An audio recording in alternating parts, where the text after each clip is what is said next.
Donc, je commence l'enregistrement et je reprends à l'endroit où nous nous étions arrêtés la semaine dernière. Et bien entendu, ce cours est notre dernier cours de la traduction dans l'histoire littéraire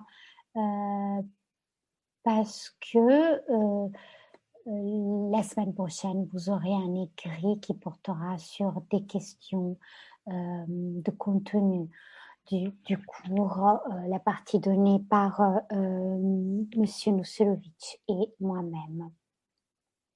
Donc, nous nous étions arrêtés la semaine dernière sur au Make It New de Pound. C'est-à-dire que Pound travaille à deux pans à deux grands, disons, deux grands dispositifs de la réception de la poésie médiévale. Alors, je vois que Faustine m'a écrit. De m'entretenir avec vous à la fin du cours. Oui, Faustine, bien sûr, pardon. J'ai lu un message privé, mais oui, bien entendu, on peut rester ensemble à la fin du cours, tout à fait, tout à fait. Oui, donc je vous disais, Pound travaille à la réception de deux grandes traditions médiévales européennes et occidentale. D'un côté, la réception des troubadours qui a sa propre histoire grâce aussi aux traductions de Pound et à une anthologie assez célèbre. Alors, je ne sais pas, il y a du monde dans la salle d'attente. Je ne sais pas si Cardelaine est déjà là, mais je peux commencer par vous montrer. Cardelaine, vous êtes là. Voilà, ça c'est l'anthologie célèbre éditée par Pound. C'est Lark in the Morning, The Verses of the Troubadour. Et c'est donc Pound travail aussi toute sa vie à la réception des troubadours en langue anglaise et édite une anthologie extrêmement célèbre, l'anthologie que je vous ai montrée, qui porte le titre, je l'écris dans la conversation. Je regarde Hélène. Alors, donc le titre de l'anthologie est Lark in the Morning.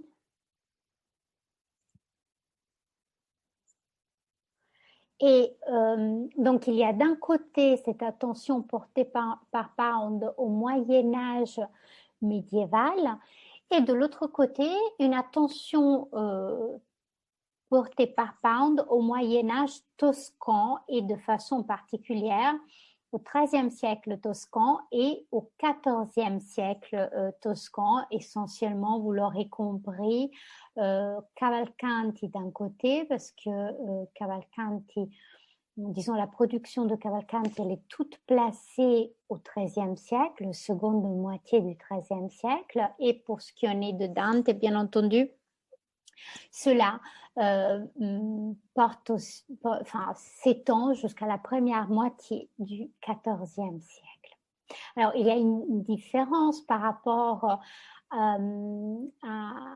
disons, à ce que Dante Gabriel Rossetti avait déjà accompli, parce que Dante Gabriel Rossetti travaille à la réception des poètes toscans du XIIe jusqu'au XIVe siècle de façon unitaire, c'est-à-dire que Dante Gabriel Rossetti les voit vraiment comme la première avant-garde occidentale, et donc il travaille sur de Ciullo d'Alcamo jusqu'à Dante Alighieri, ce qui prend 3 siècles en fait, 3 siècles de poésie toscane.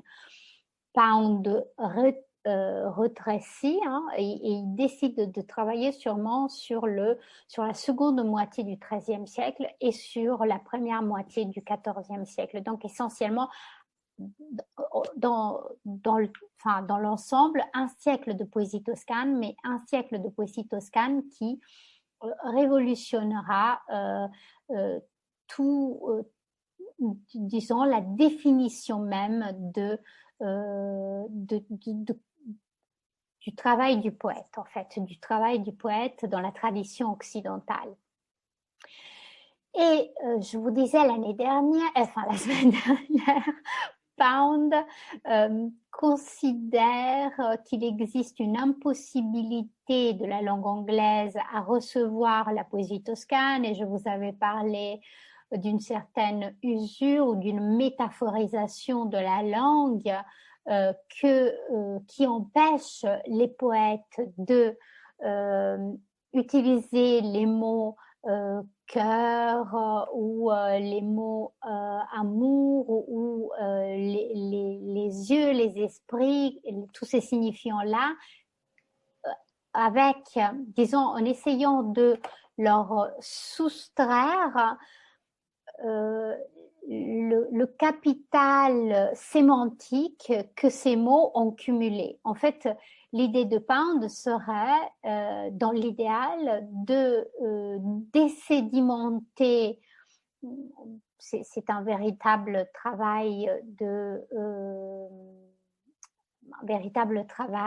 au sens husserlien, en fait, de désédimentation du langage philosophique. Pound le pense du côté de la poésie, c'est-à-dire enlever aux mots les couches de sens qui ont fait que le premier sens se serait sédimentarisé, ce serait devenu vous voyez, quelque chose de trop ancien pour qu'il soit entendu. Donc, dépoussiérer les couches de sens, une sorte de archéologie dans le sens des mots à l'intérieur de la langue poétique, qui ferait, par exemple, dans l'idéal pour Pound, l'idéal pour Pound serait de pouvoir dire cœur en poésie sans savoir à se soucier du fait que cœur est devenu une métaphore dans la langue d'aujourd'hui. Vous me suivez tous jusque-là? Oui, j'imagine, parce que je n'ai pas de réponse. Oui. Oui, oui, voilà, très bien. C'était ce sur quoi nous nous étions arrêtés la semaine dernière. Et donc, cette tentative de renouvellement de la langue poétique, c'est le nouveau départ de la composition poétique pour Pound, et c'est l'une des voies obligatoires de son Make It New, parce que lorsqu'on entend le Make It New de Pound, on a tendance à imaginer que c'est, vous voyez, une tentative de renouveler, c'est-à-dire de rendre tout absolument moderne. Mais pour Pound, il y a une sorte d'aporie ou de paradoxe dans le Make It New, parce que Make It New, ça voudrait dire à certains endroits rendre authentiquement ancien, vous voyez? C'est-à-dire que, avec l'exemple de la langue de Cavalcanti, Make It New ne voudrait pas dire modernisons Cavalcanti, mais au contraire, ça voudrait dire restituons à Cavalcanti son pouvoir d'être nouveau dans la langue, et donc restituons à Cavalcanti les acceptions des mots qui étaient authentiques et qui sont devenues anciennes, non pas parce que c'est le Moyen-Âge qui est ancien, mais c'est la langue qui a métaphorisé les mots. Vous voyez, donc lorsque vous entendez le slogan du modernisme américain, Make It New, n'allez pas penser que c'est une façon de rendre absolument moderne dans un sens qui pourrait être le sens des avant-gardes européennes, comme mettons le futurisme, vous voyez, où il y a hein, une certaine idéologie et même une façon d'appuyer sur la vitesse de la vie nouvelle ou l'industrialisation croissante et le mythe de la machine.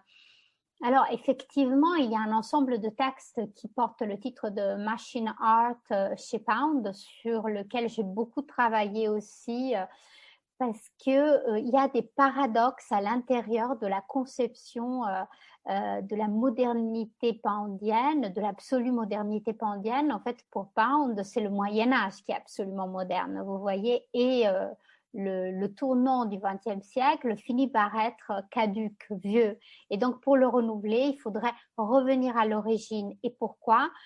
Parce que pour Pound, la question est la suivante, c'est la langue qui rend soit absolument nouveau, soit vieillot.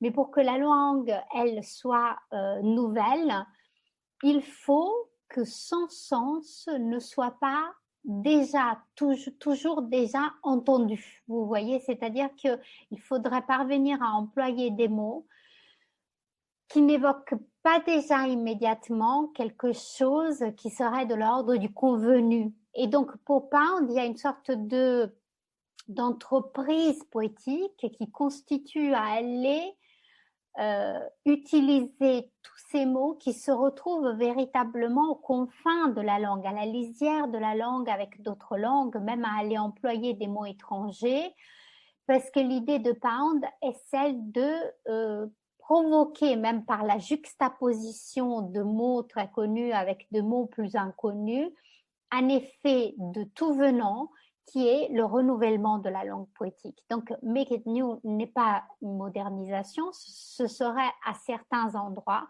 presque un désir de revenir à une langue qui n'est pas subie d'histoire. Donc, la langue qui est aimée par Pound est la langue des troubadours, parce que la langue des troubadours a un souci particulier, elle n'a pas connu de tradition poétique. C'est la première langue à être employée par des poètes. L'occitan, est nouveau, est absolument nouveau dans le sens que il n'y a pas un seul poème composé en occitan avant l'époque de Guilhem IX d'Aquitaine, vous voyez.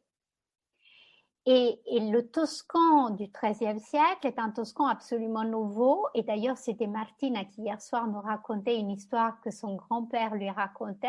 N'est-ce pas, Martina? Si vous êtes là, vous nous la rappelez à nouveau.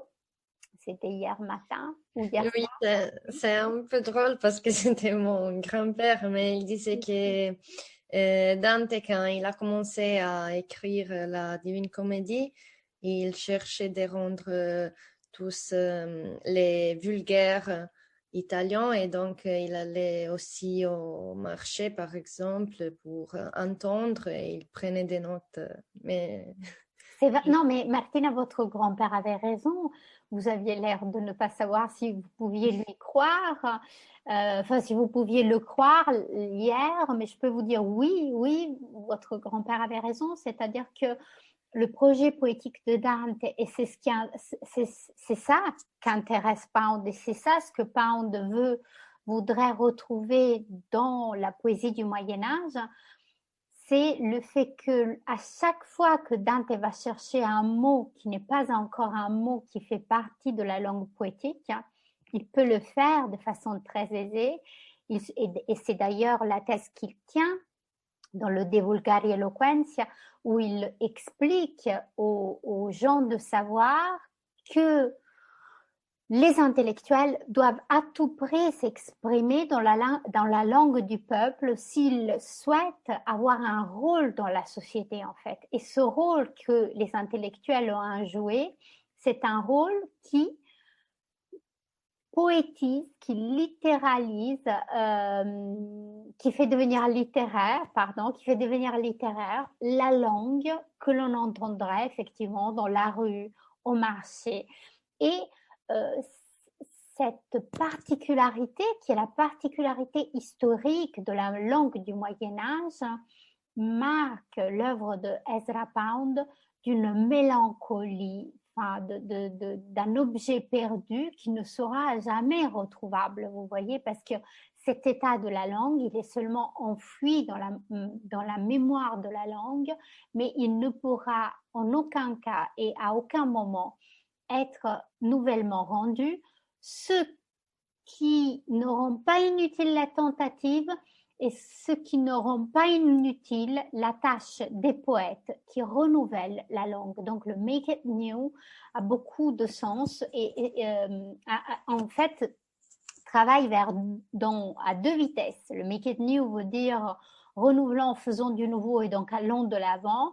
Mais ce qui est intéressant, c'est que son paradoxe est et comment faire pour aller de l'avant? Allons voir comment on fait les poètes du Moyen-Âge. C'est ça, ce sur quoi je voulais attirer votre attention pour l'introduction de ce cours, parce que le père du modernisme américain lie à jamais la création moderniste au Trobar et donc à la poésie, et non seulement au Trobar, donc au grand chant, à la poésie des troubadours, mais également à la poésie toscane des siècles XIIIe et XIVe, et donc pour des raisons qui sont à la fois théoriques,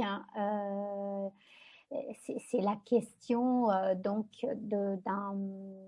d'un renouveau qui doit venir, enfin, qui pour être accompli doit être observé chez ceux qui véritablement ont renouvelé la langue, ont rendu la langue nouvelle, et c'est ceux qui ont commencé à composer des poèmes dans des langues qui n'avaient pas de tradition poétique.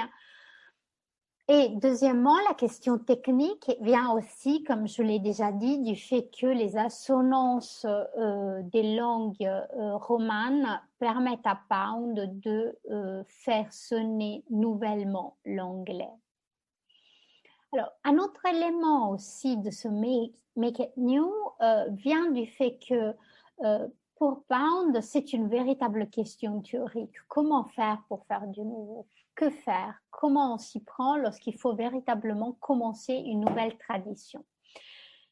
Alors, comment faire pour être les premiers? Ça ne veut pas dire les meilleurs, mais juste les premiers, vous voyez, c'est-à-dire ceux qui recommencent. Comment recommencer? Puisqu'on est arrivé à bout, puisque l'expression théorique est déjà arrivée et elle a déjà atteint son acmé.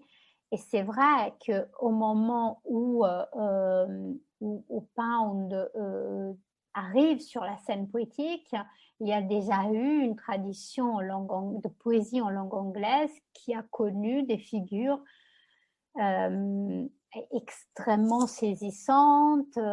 Yeats est déjà là, Shakespeare est déjà là, et puis il y a Wordsworth, tous les romantiques, Blake, toute la tradition en fait poétique anglo-saxonne est déjà en place. Le renouvellement paraît impossible. Donc, il pose la question de savoir comment on fait ceux qui ont vraiment commencé.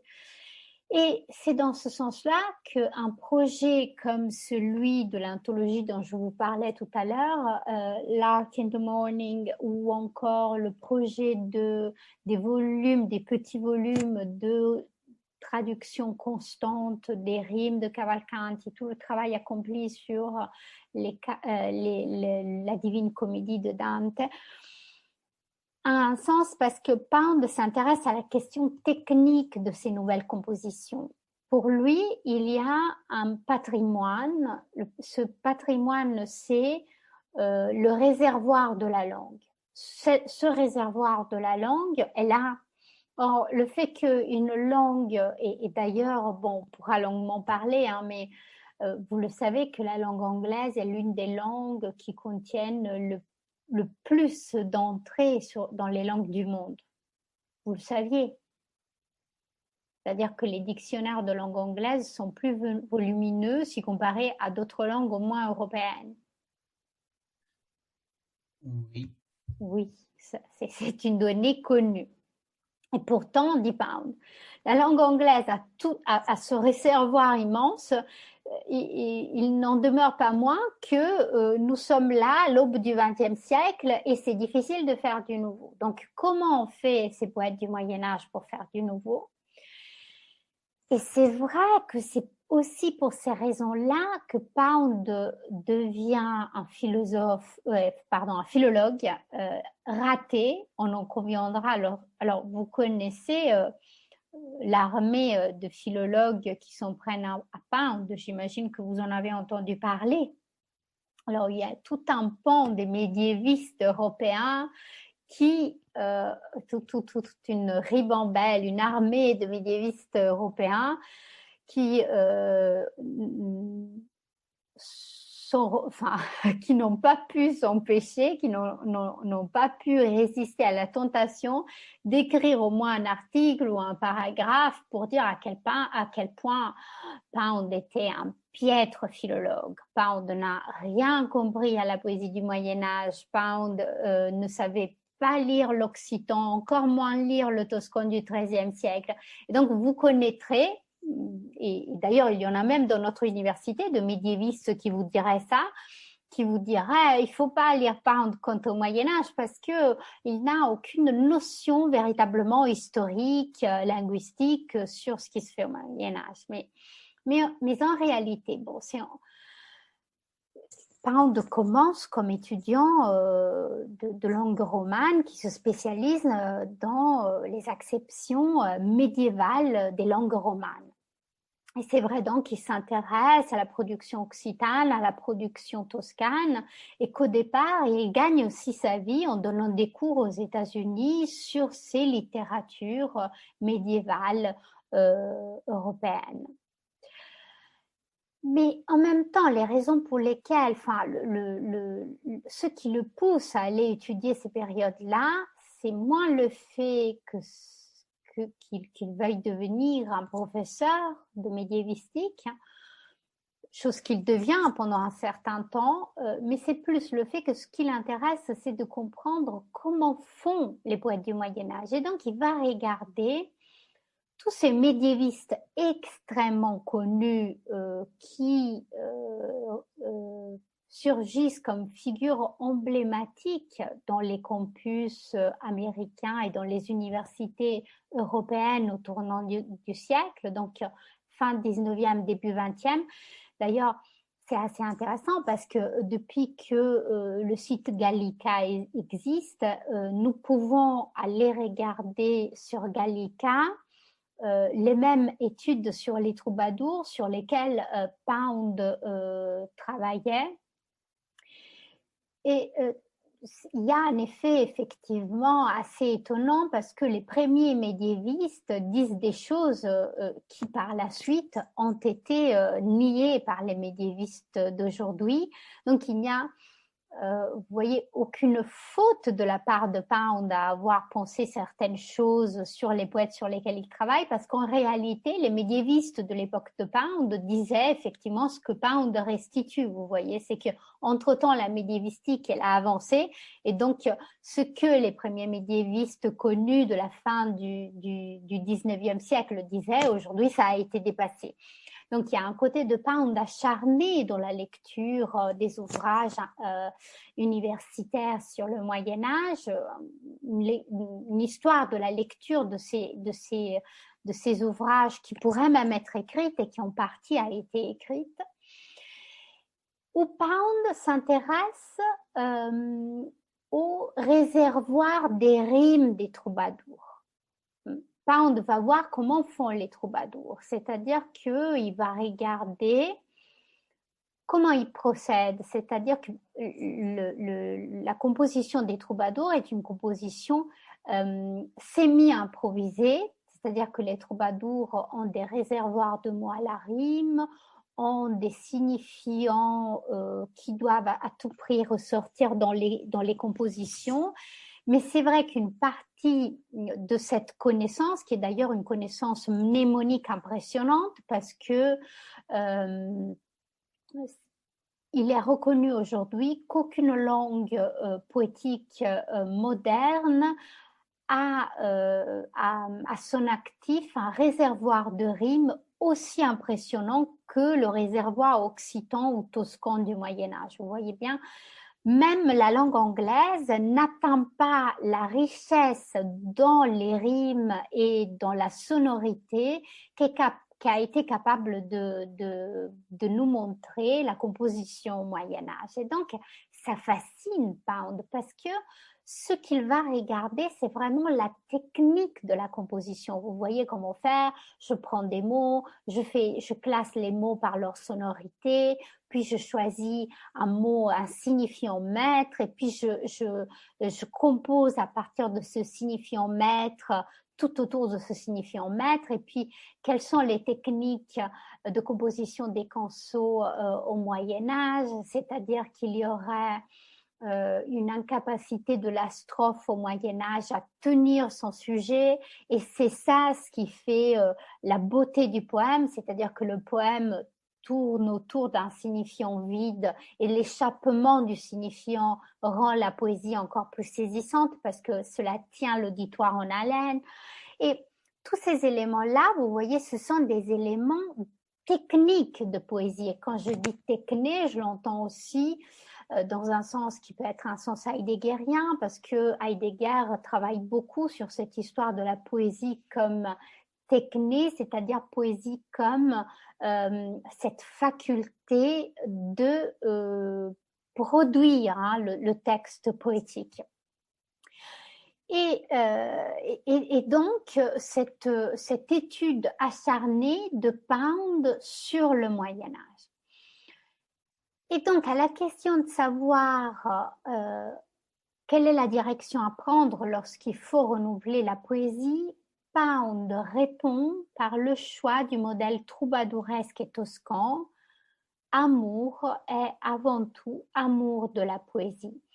Et dans un essai intitulé Retrospect, dont je vous mets le titre dans la conversation, voilà, Retrospect, qui est un essai de Pound.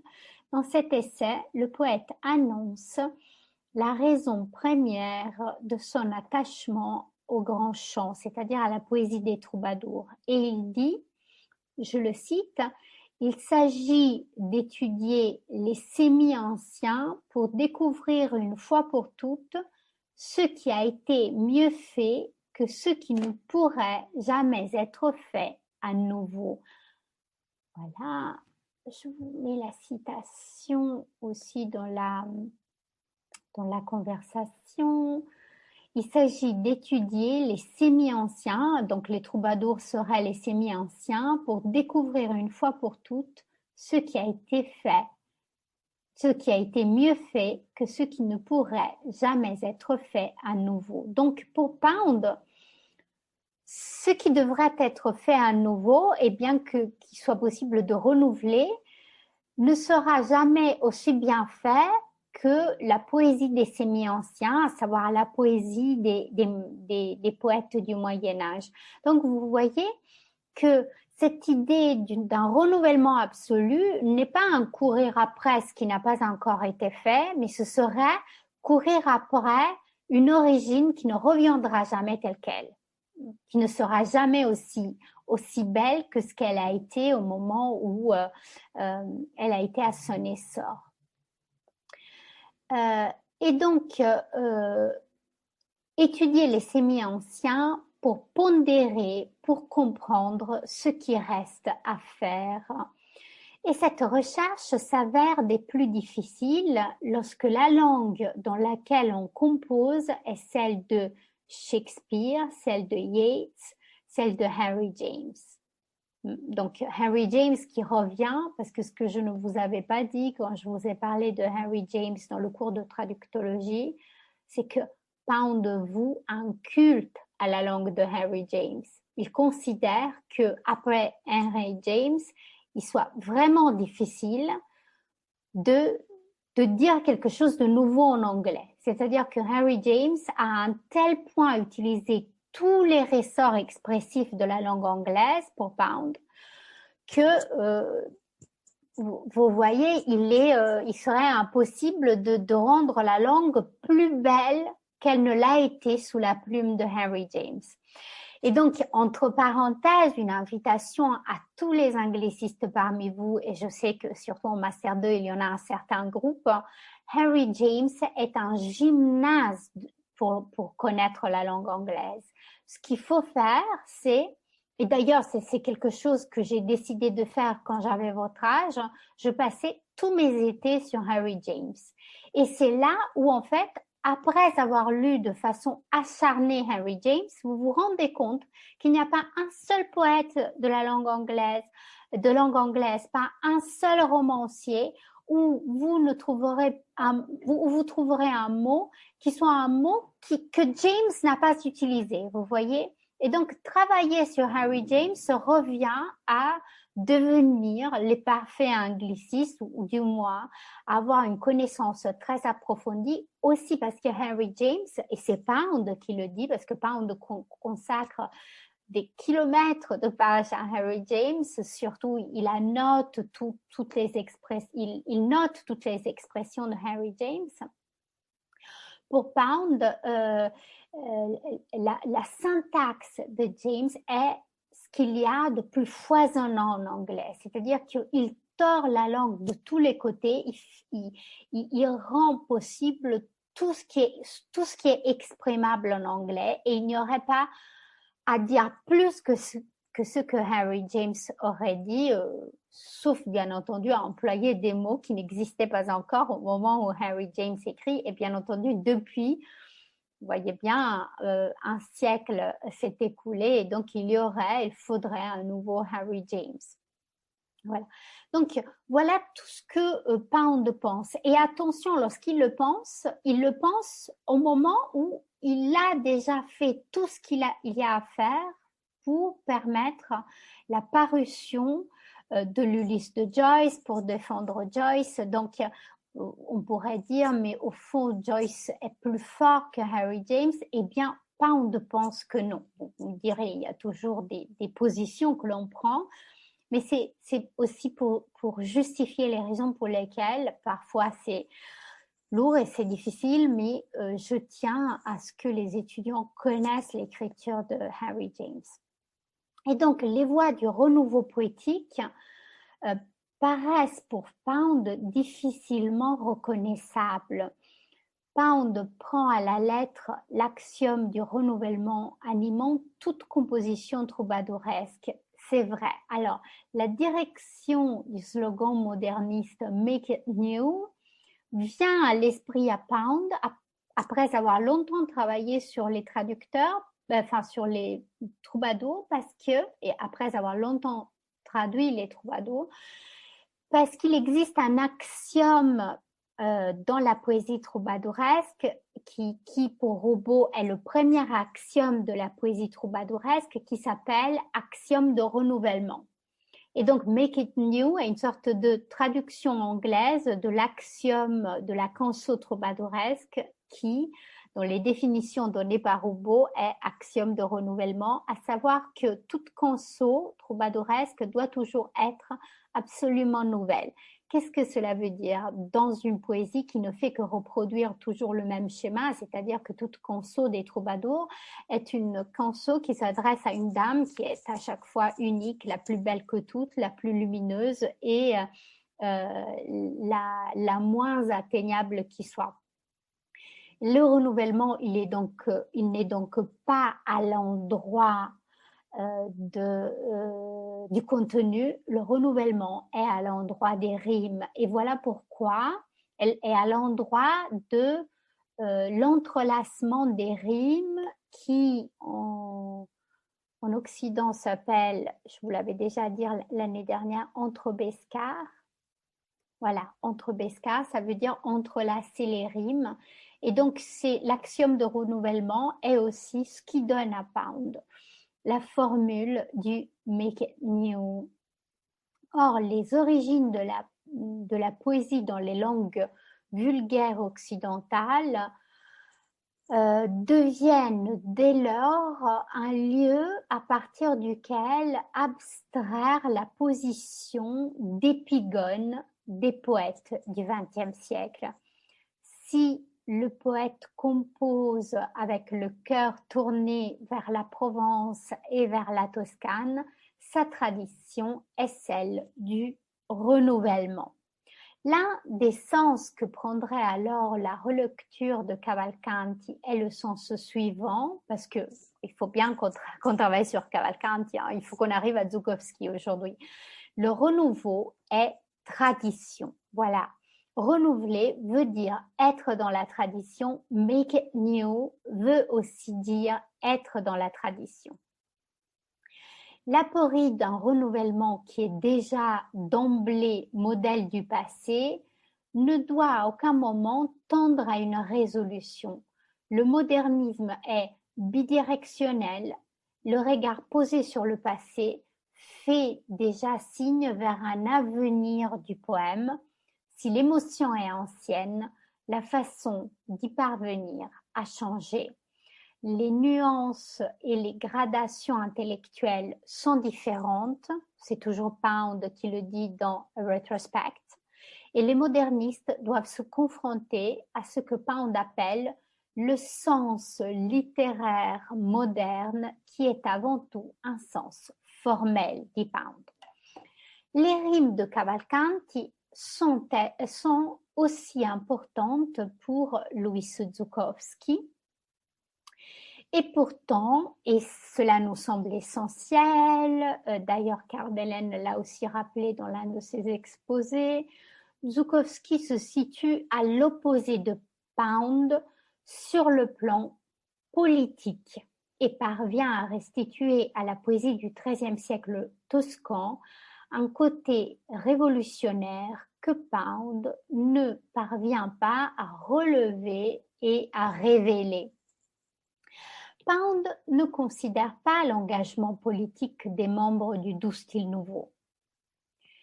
Lorsque je parle de cet engagement politique, est-ce que parmi vous, il y en aurait qui veulent le rappeler ou qui veulent qu'on revienne sur l'engagement politique des membres du Doux Style Nouveau?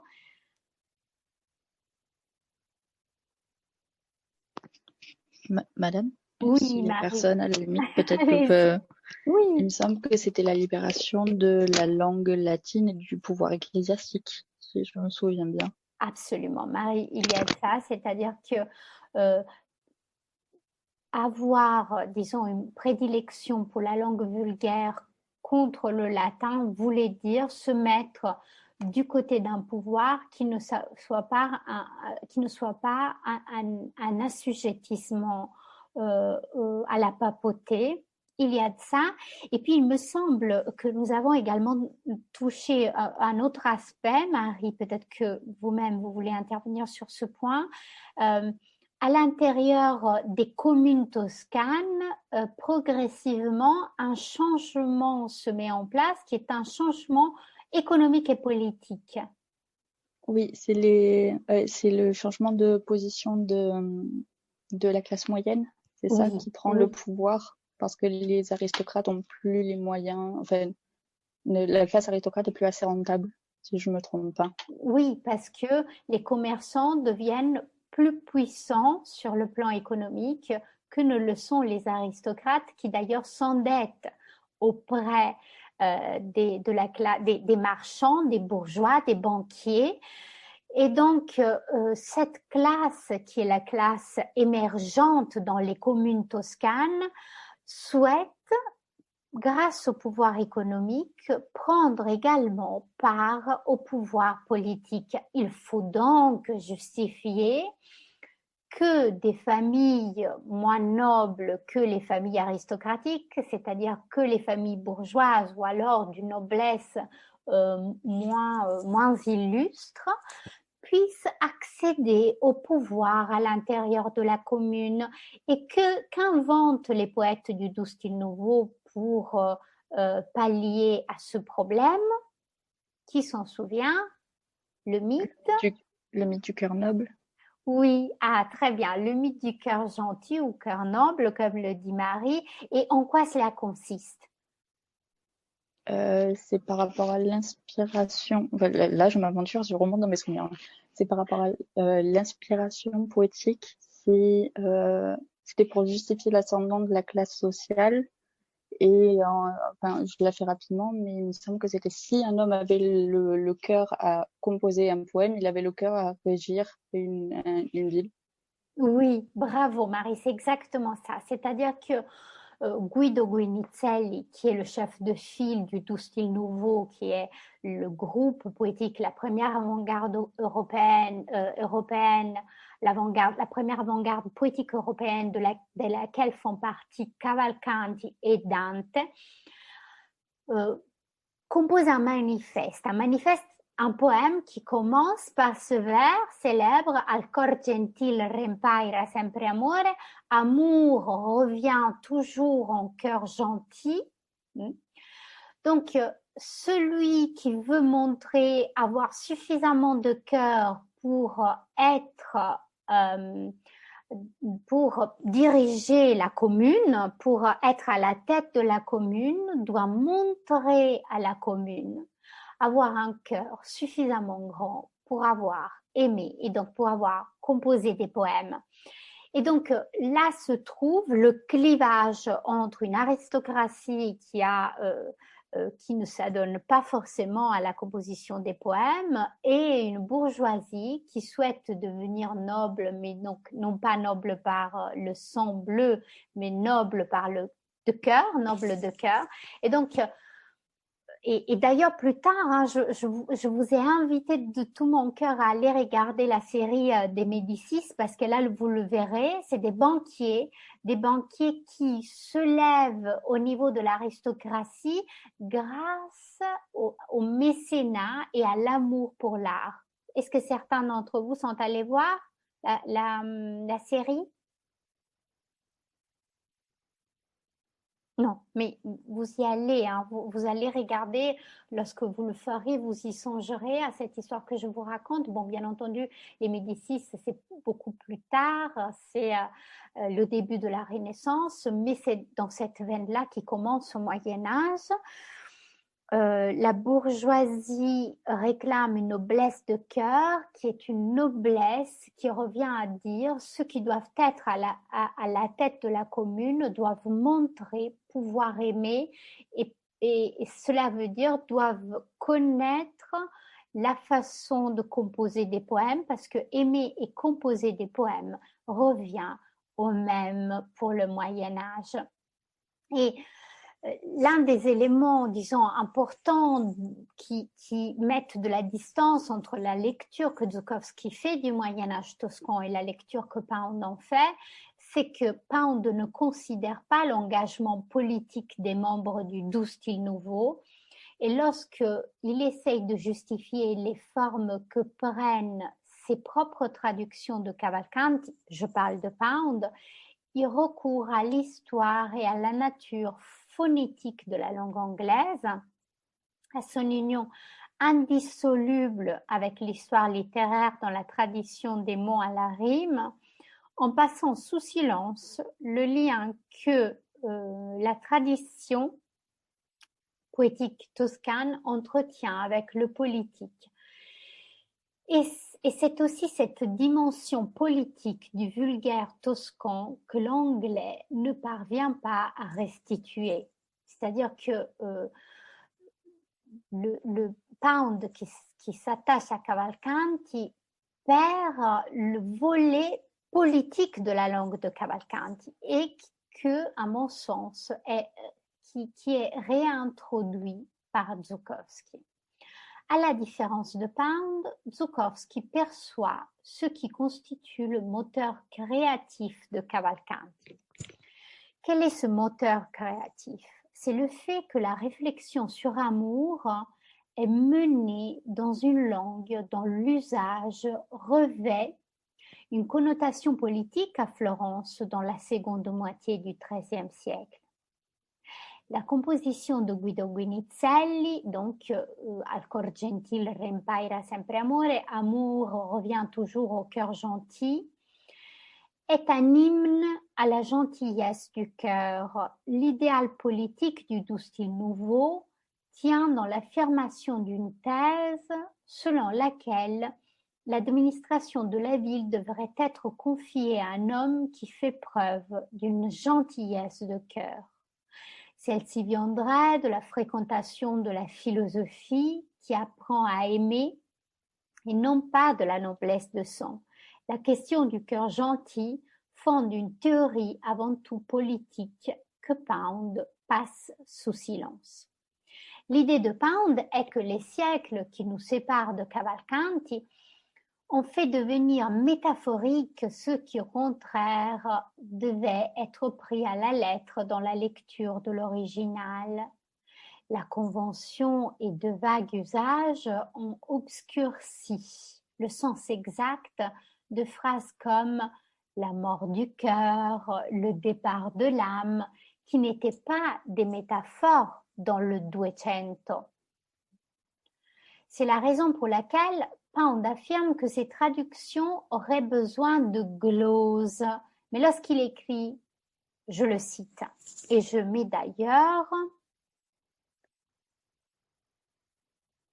la citation dans la conversation, lorsque Pound écrit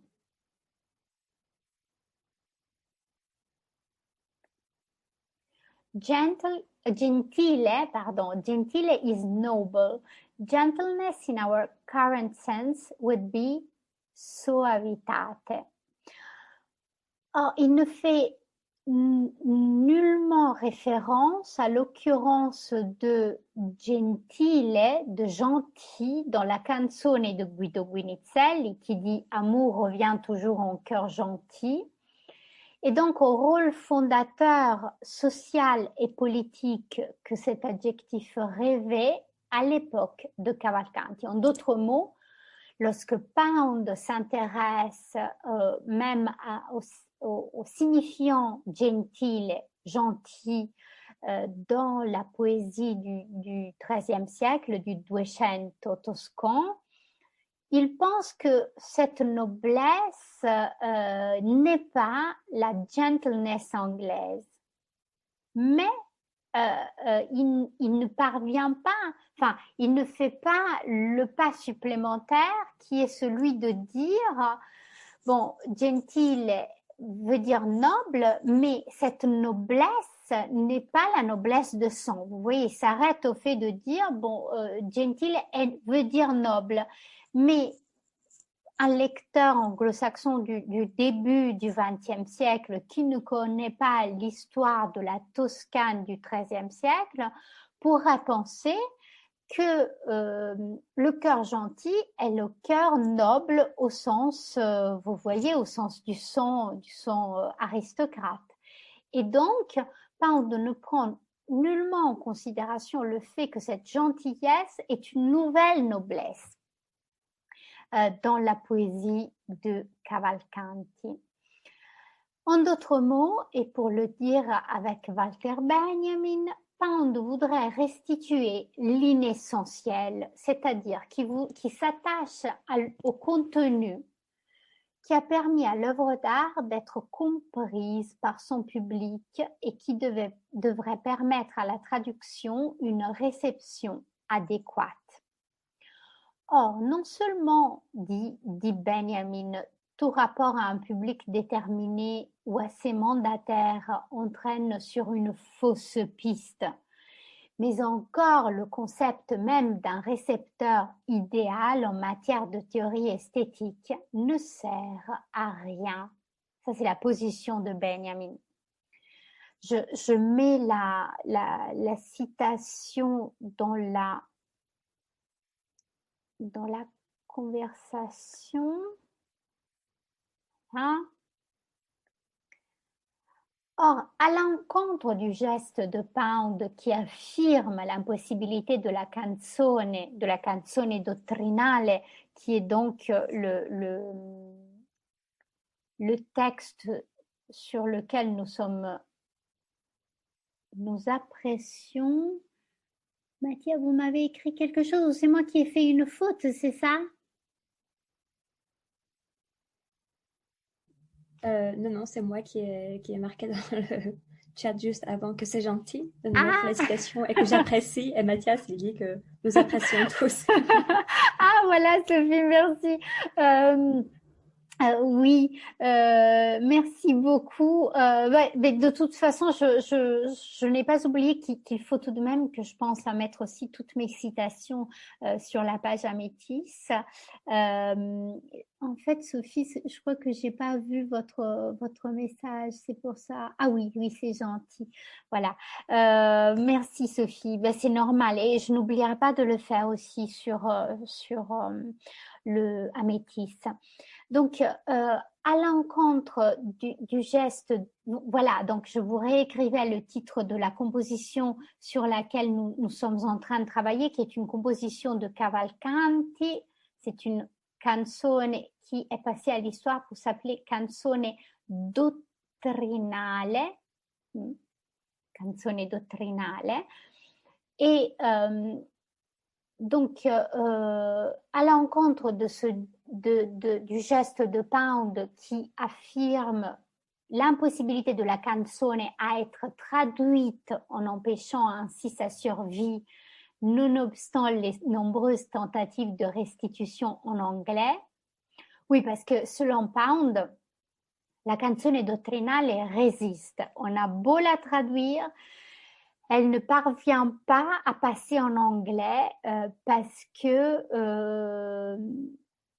il y a quelque chose d'inhérent au contexte historique de la production de la canzone dottrinale qui rend à chaque fois la compréhension de la canzone dottrinale impossible, et elle est encore moins possible en anglais, dirait Pound, alors que peut-être elle le serait davantage en français ou en espagnol, mais en anglais la canzone dottrinale ne parvient pas à passer parce que la tradition, enfin le Moyen-Âge anglo-saxon ayant été complètement différent que le Moyen-Âge des pays qui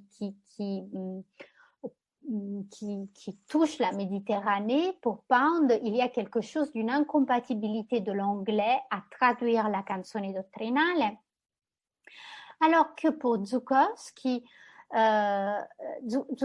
lui, il entreprend de traduire la loi de la forme de l'original au sens benjaminien, et ainsi faisant suggère la portée révolutionnaire de la composition de Cavalcanti. En d'autres mots, Żułkowski est absolument benjaminien au moment où il traduit, et nous ne savons pas si il le fait en connaissance de cause ou seulement parce que c'est dans l'air du temps et que il perçoit dans la composition de Cavalcanti quelque chose que Pound n'aura pas vu, mais dans tous les cas, il comprend que pour répondre à l'injonction de Pound du Make It New, pour renouveler la composition de Cavalcanti, il faut traduire la loi de sa forme, et en cela, il accomplit un geste absolument benjaminien. Cette relève au sens déridien de la canzone de Cavalcanti par Żułkowski ne serait pas possible sans une certaine pratique de la ontologie avec un H. Żułkowski traduit Cavalcanti comme si Cavalcanti avait toujours été hanté par deux autres revenants, le spectre de Karl Marx et le spectre de Baruch Spinoza. Baruch Spinoza, Żułkowski n'a de cesse de le rappeler, le mot est une chose, dit Żułkowski, hein? Le mot est une chose.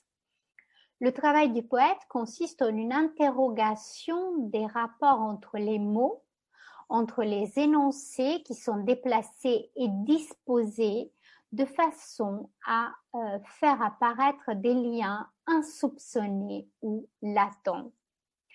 Or, il ne s'agit pas d'intensifier la lumière portée sur les mots. Il ne faut pas porter une lumière plus intense qu'il ne soit nécessaire, mais plutôt de dévoiler des liaisons inaperçues, des liaisons cachées entre les mots. Et c'est précisément ce qui advient dans la transcréation, au sens donné par Haroldo de Campos à ce mot, la transcréation de Zukowski de la canzone dottrinale. Marx et Spinoza aident Zukowski à faire ressortir ce que la tradition des lectures et des traductions de Cavalcanti avait préalablement voilé. Le poète américain objective, c'est-à-dire rend en mots la motivation du poète toscan, ce qui l'a poussé à composer l'un des textes les plus célèbres du doux style nouveau. Le projet est formulé en quelques vers qui se trouvent dans l'envoi de Einein. Alors, voici l'envoi de Einein, je le mets dans la citation. Alors, qui se souvient de ce que c'est qu'un envoi?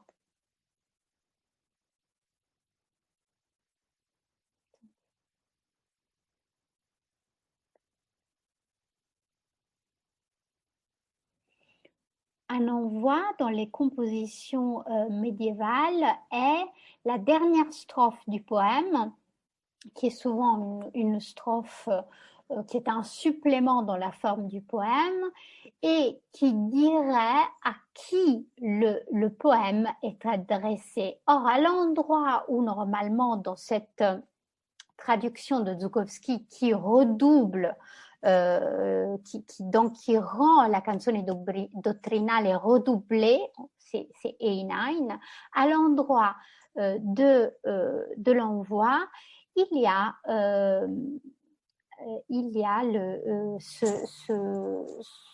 ce passage qui est le projet de l'action poétique de Zukowski. Alors aujourd'hui, je suis particulièrement fatiguée. Est-ce que quelqu'un veut lire en anglais? Est-ce que vous en avez envie? Qui veut s'essayer?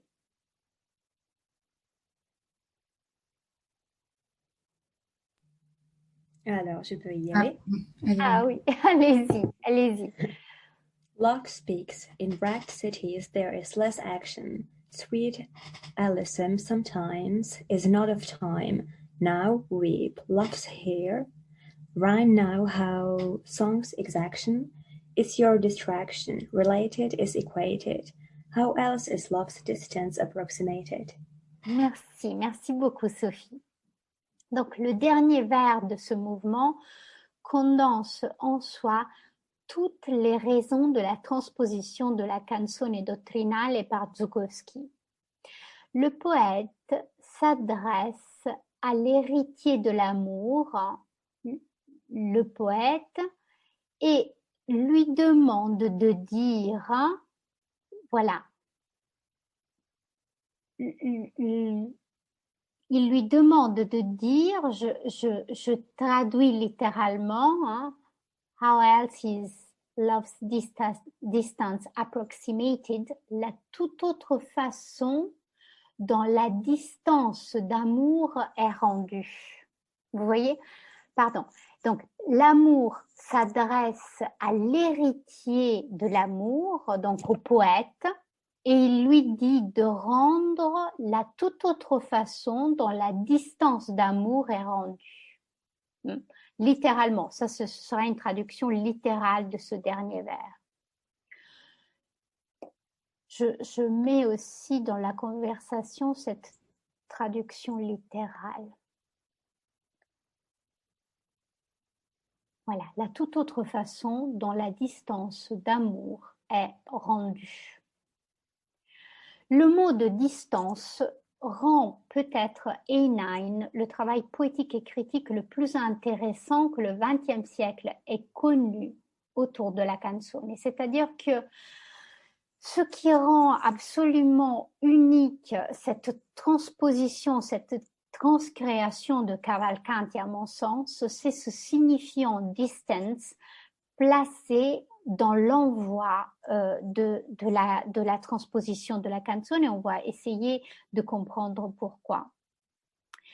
Dante Alighieri avait dédié à Guido Cavalcanti un petit livre intitulé Vita Nuova, dont nous avons un peu parlé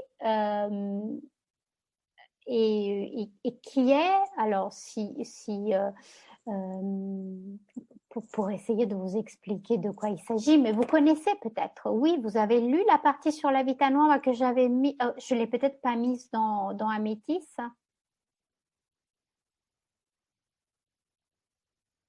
C'est Dante. Qui veut prendre la parole? Vous connaissez cet ouvrage de Dante? Non. C'est un ouvrage autobiographique dans lequel Dante s'exprime sur son rapport à la poésie et il raconte surtout son histoire d'amour avec Béatrice, tous les épisodes de son histoire d'amour avec Béatrice. C'est un ouvrage en prose entremêlé de compositions poétiques dans lequel on retrouve des canzoni et aussi des sonnets. Et ce qui est extrêmement intéressant dans la Vita Nuova, c'est la conclusion dans laquelle Dante explique qu'il ne composera plus de poèmes sur Béatrice tant qu'il n'aura pas trouvé la forme parfaite, l'expression poétique parfaite pour dire son amour pour Béatrice qui désormais a disparu, elle est déjà morte. Effectivement, Dante trouvera plus tard la forme, disons, qui convient à son amour pour Béatrice, et c'est la tierce rime, et c'est la structure de la Divine Comédie, et ce n'est que par la suite que Dante composera la comédie qui est disons, sa production poétique la plus célèbre. Or, la Vita Nuova est consacré et dédié à Guido Cavalcanti. Et il est vrai aussi que la Vita Nuova est considérée comme l'expression la plus accomplie du doux style nouveau. La Dame aimée et l'amour y sont à un tel point idéalisés qu'ils sont considérés comme un moyen grâce auquel l'âme monterait vers le ciel et contemplerait la lumière de Dieu accompagnée par la Dame Ange. En fait, représente la Dame Ange étant Béatrice pour Dante, mais étant la Dame à laquelle s'adressent tous les représentants du doux style nouveau, c'est-à-dire que c'est cette Dame qui est la Dame Ange qui permet au poète de parvenir à la connaissance intellectuelle. Et en cette représentation de la connaissance réside la contribution la plus significative de Dante à la poétique du doux style nouveau. L'amour permet à l'âme de s'élever. Or, la canzone dottrinale, connue aussi pour le titre donné par ses premiers mots, Donna me prega ou Une dame me prie, a été composée après la Vita Nuova de Dante. C'est-à-dire que Dante dédie la Vita Nuova a Cavalcanti et Cavalcanti compose la canzone dottrinale après cette dédicace. Cavalcanti s'éloigne de la thèse sur l'amour que Dante exprime dans la Vita Nuova. L'idée de la beauté de la Dame aimée et qui pénètre l'intellect et provoque la perte et l'errance de l'âme. Et donc, l'amour fait naître un désir qui conduit le poète au-delà du domaine de la raison en suggérant l'expérience de la mort. Le siège de l'amour est dans l'âme sensitive et non pas dans l'âme intellective qui est vouée à la connaissance et à la vérité de Dieu. Alors, je vais peut-être un instant m'arrêter sur ce point parce que ce sont des éléments de philosophie aristotélicienne. chez Dante, il existe cette idée qui est une idée assez diffuse dans le Moyen-Âge toscan, selon lequel si l'âme du poète est habitée par la dame ange, cette dame ange accompagnerait le poète vers la contemplation de l'intellect. Et puisque au moment où le doux style nouveau comme groupe est formé, les convictions philosophiques, disons, qui étaient celles des membres du doux style nouveau, tenaient aussi d'une certaine connaissance du De Anima d'Aristote, qui parvenait en Toscane par les biais des traductions en langue arabe et surtout du commentaire d'Averroès. Et dans la traduction qu'Averroès fait du De Anima d'Aristote, en quelque sorte, il y aurait un siège de l'âme qui se trouve, un siège sensitif de l'âme, c'est-à-dire un siège corporel de l'âme qui serait le cœur.